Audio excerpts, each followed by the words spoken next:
Ana Vətən Partiyası partiyaya məxsus mətbuat xidməti səhifəsinin oğurlandığını açıqlayıb. Açıqlamada Ana Vətən Partiyasının mətbuat xidmətinin mövcud olmadığı bildirilib.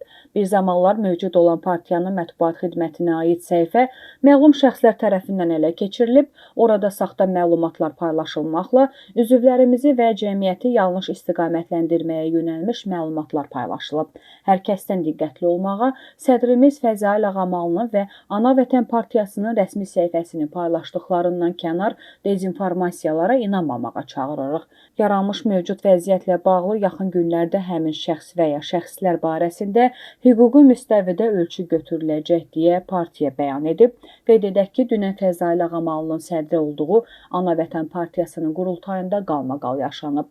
Yeni sədr postuna kimin gətirilməsi məsələsində Fəzail Ağamalının övladları arasında fikir ayrılığı yaşanıb. Ağamalı partiya rəhbərliyi deputat qızı Günay Ağamalıya həvalə etmək istəyib, lakin partiya üzvlərinin bir qismi onun oğlu Elçin Ağamalının namizədliyini dəstəkləyib. Qurultayda Ağamalı ilə oğlu arasında gərginlik yaşanıb, mühafizəçilərin müdaxiləsi nəticəsində ata-oğul bir-birindən uzaqlaşdırılıb. Ağamalı istefa vermədiyini mətbuata açıqlasa da, onun qurultay üzvləri ilə vidalaşdığı görüntülərdə öz əksini tapıb. Hadisədən sonra Günay Ağamalı da bəyanat yayaraq atasının istefa vermədiyini bildirib və məlumatların əsassız olduğunu vurğulayıb.